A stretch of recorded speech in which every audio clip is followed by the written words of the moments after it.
Welcome. Good morning. Welcome to Mornings in the Word. I am Vina Henry, and this is a chronological reading of the Bible. Today is day 241 of our chronological reading. We are in the book of Ezekiel, and today we'll be reading from chapters 9 to 12. Let's get into the reading. Then the Lord thundered, "Bring on the men appointed to punish the city. Tell them to bring their weapons with them." 6 men soon appeared from the upper gate that faces north, each carrying a deadly weapon in his hand. With them was a man dressed in linen, who carried a writer's case at his side. Then all went into the temple court and stood beside the bronze altar. Then the glory of the God of Israel rose up from between the cherubim where it had rested, and moved to the entrance of the temple. And the Lord called to the man dressed in linen who was carrying the writer's case.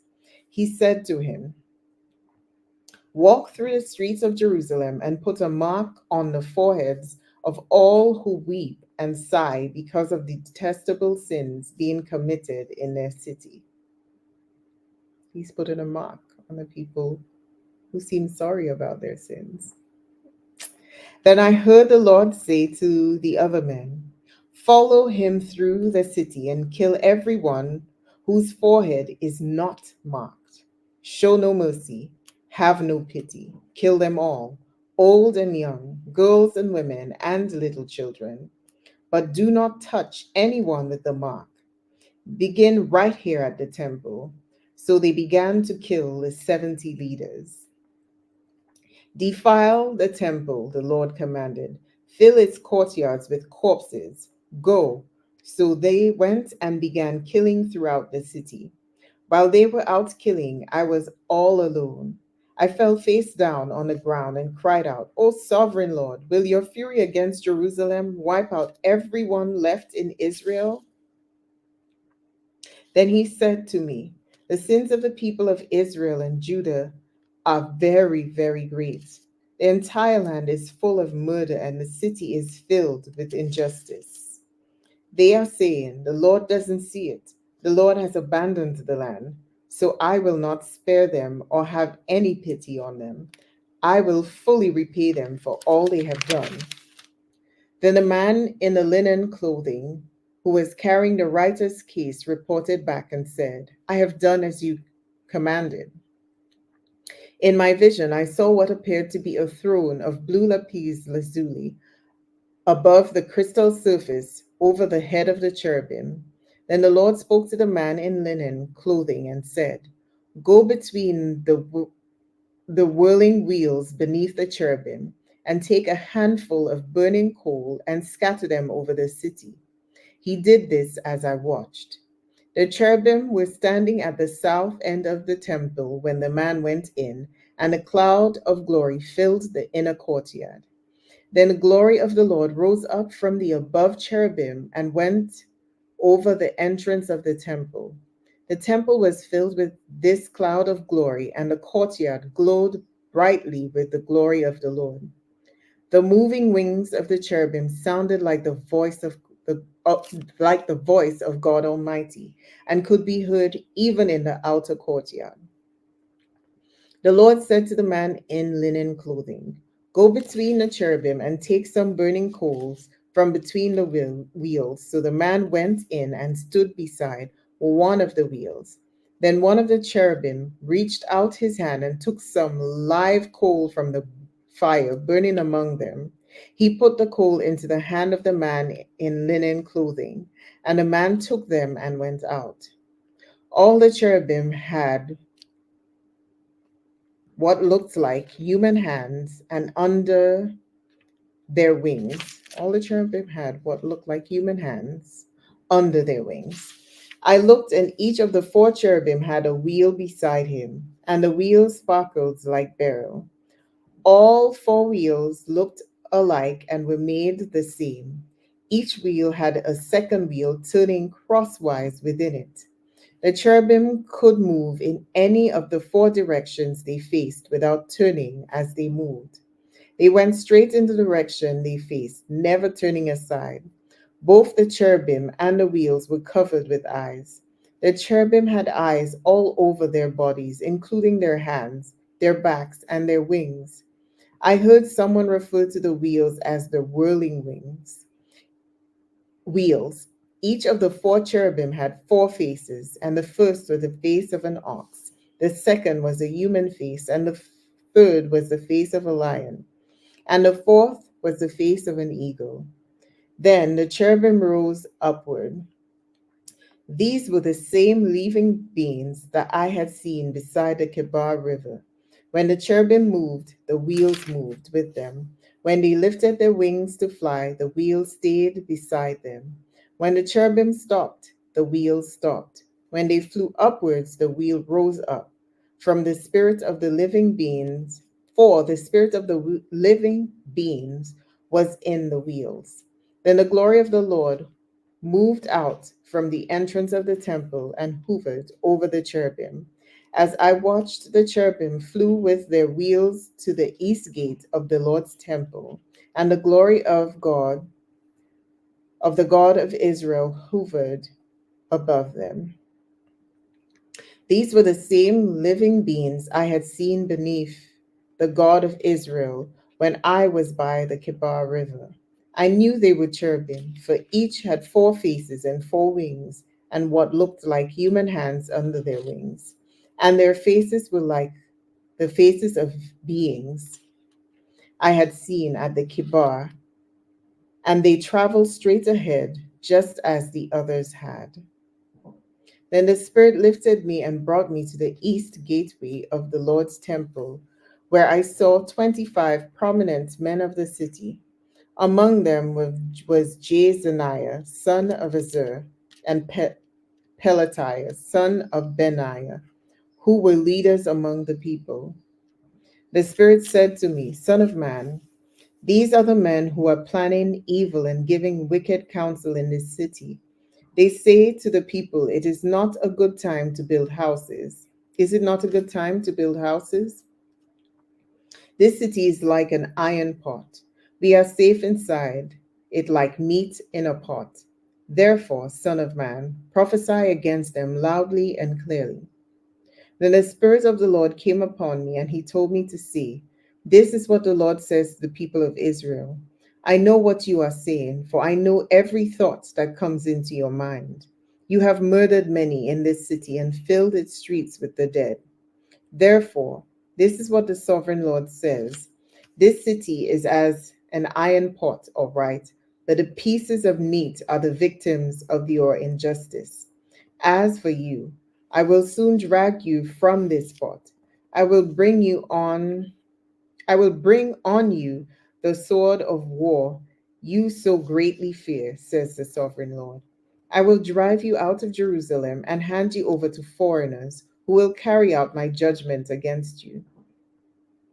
You will be slaughtered all the way to the borders of Israel. I will execute judgment on you, and you will know that I am the Lord. No, this city will not be an iron pot for you, and you will be like meat, and you will not be like meat, safe inside it. I will judge you even to the borders of Israel, and you will know that I am the Lord. For you have refused to obey my decrees and regulations. Instead, you have copied the standards of the nations around you. While I was still prophesying, Petaliah, son of Benaniah, suddenly died. Then I fell face down on the ground and cried out, O sovereign Lord, are you going to kill everyone in Israel? Then this message came to me from the Lord: Son of man, the people still left in Jerusalem are talking about you and your relatives and all the people of Israel who are in exile. They are saying, Those people are far away from the Lord, so now he has given their land to us. Therefore, tell the exiles, this is what the sovereign Lord says. Although I have scattered you in the countries of the world, I will be a sanctuary to you during your time in exile. I, the sovereign Lord, will gather you back from the nations where you have been scattered, and I will give you the land of Israel once again. When the people return to their homeland, they will remove every trace of their vile images and detestable idols, and I will give them singleness of heart and put a new spirit within them.